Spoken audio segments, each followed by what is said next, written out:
Uy, idol, wag mo muna i-scroll yan. Gusto mo bang matutong mag-edit sa CapCut? Panoorin mo muna ito. Alright, mga idol. Ito pala ay request ng isang follower natin na si... Yun, Tori Charisma. Tori Charisma. So, shoutout sa iyo, Tori Charisma. Gagawa tayo ng isang tutorial sa CapCut. Paano mag-edit ng video sa CapCut. Punta kayo ng Play Store. And then, search nyo yung CapCut. CapCut. So, pagka-search nyo ng CapCut, nilang ito, CapCut Video Editor. So, free yan guys. Walang bayad yan. Yan, open.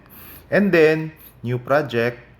Click nyo new project. And then, pangalawa, hanapin nyo yung desired video nyo na gagamitin. Ito sa akin. Ito yung gagamitin natin. Yan.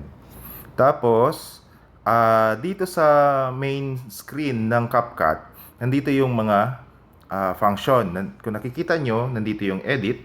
Edit, kung gusto nyo mag-cut ng video.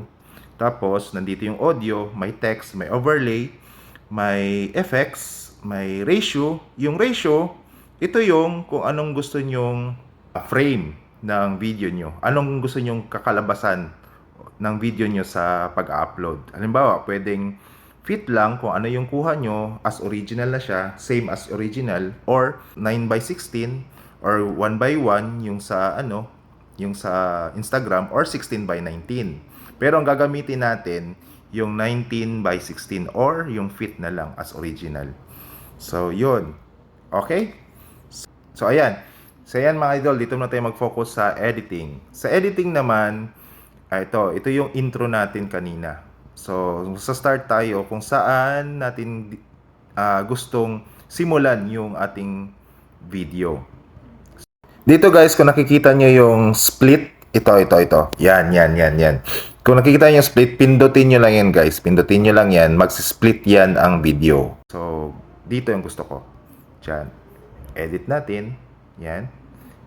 Pindutin nyo lang edit. Edit natin. Tapos, click nyo yung gusto nyong i-erase. Yan. Kung gusto nyong i-erase yan, tapos delete. Yan. So, yan na. Uy, idol, wag mo muna i-scroll yan. Gusto mo bang matutong mag-edit sa CapCut? Panoorin mo muna ito. Kung gusto nyong dyan magsimula, yan. I-split nyo lang. Split. Yan. Split. Tapos, erase. Tapos, tanggalin nyo yung, meron kasi yung logo ng CapCut sa ending. So, i-erase nyo lang. Delete. So, delete. So, check nyo ulit. Uy, idol, wag mo muna i-scroll yan. Gusto mo bang matutong mag-edit sa CapCut? Panoorin mo muna ito. Yun. Ganun lang, idol. Ganun lang yung pag-i-edit sa CapCut. So, kung gusto nyo lagyan ng text, this yun lang yung text. Yan, may text yan. Yan. Tapos, add text. So, magta-type tayo ng gusto nyo bang mag-edit sa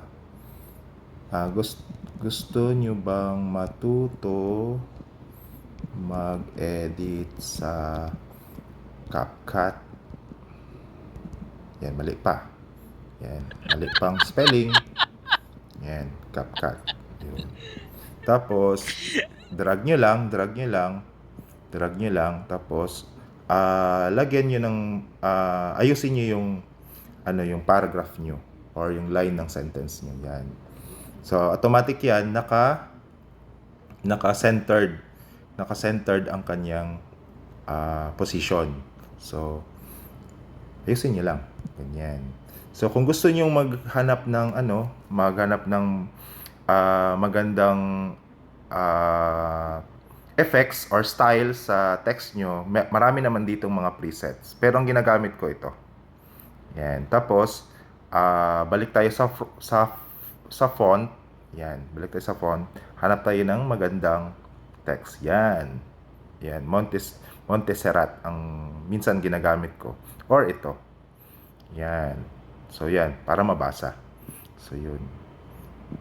Kung gusto niyo naman lagyan ng kulay, pwede naman. Yan. Gusto niyo lagyan ng kulay, pwede naman. Balik kayo dito sa style. And then, yan. So, pwede nyo rin i-customize yung stroke niya or yung kulay niya. Kagaya nito, yan. Yan. Pwede dito. Yan o, sa mga may kulay sa baba. Yan, may mga color sa baba. Yan, yan, yan. So, ang sa akin, gusto ko lang is yung yellow. Or yung mustard. O, mustard yellow. So, kung size naman, pwedeng ganyan. Palakihin nyo ang size. Pwede ding stroke. Ayun. Yung stroke niya para mas stroke niya, yung thickness niya para mas mabasa ng mabuti. Yan. Ayan. So, yan. So, kung okay ka na dyan, press mo lang yung check. Yan, check. Yan. Press mo lang. So, yun. Yun. Kung gusto mo siyang lagyan ng animation yung text, balik kayo sa text, pindutin nyo lang yung text. Yan, no? Pindutin nyo lang. Tapos, balik kayo sa style. Sa style. And then, lagyan nyo ng animation. Animation. Ayan. So, ang gagawin ko sa animation, itong typewriter. Free lang yan, guys. Gusto mo bang Yan, free lang yan, free lang yan. Itong ginagalaw ko, ito yung duration niya. Ito yung duration. So, yun. Isa-set nyo kung ilang duration ang gusto nyo. Anong bilis ng animation niya. Kagayan. Yun. So, yun. Tingnan natin ha. Tol, wag mo muna i-scroll yan. Gusto mo bang matutong mag-edit sa CapCut? Panoorin mo. Yun. So, yun. Pwede rin ganito. Ipataasin nyo yung duration ng text nyo para hindi kagad mawala. So, yun. Next. Uy, idol, wag mo muna i-scroll yan. Gusto mo bang matutong mag-edit sa CapCut? Panoorin mo muna ito. Yun. Kung gusto mo may lagyan ng lagyan ng animation sa outro ng animation sa text, ito, balik ka naman sa style, animation, nakikita nyo maliit na out. Yan, pindutin mo yan, maliit na out. Yan, in, out. So, yan. Hanapin nyo din yung desired nyo na animation. Sa akin, ka-typewriter din. Tapos, babaan mo yung seconds na duration or yung time ng duration sa animation mo. Yun. Sa akin, nilagay ko is mga 0.8 seconds. So, yun. Check natin paano. Uy, idol, wag mo muna i-scroll yan. Gusto mo bang matutong mag-edit sa CapCut? Panoorin mo muna ito. Yun.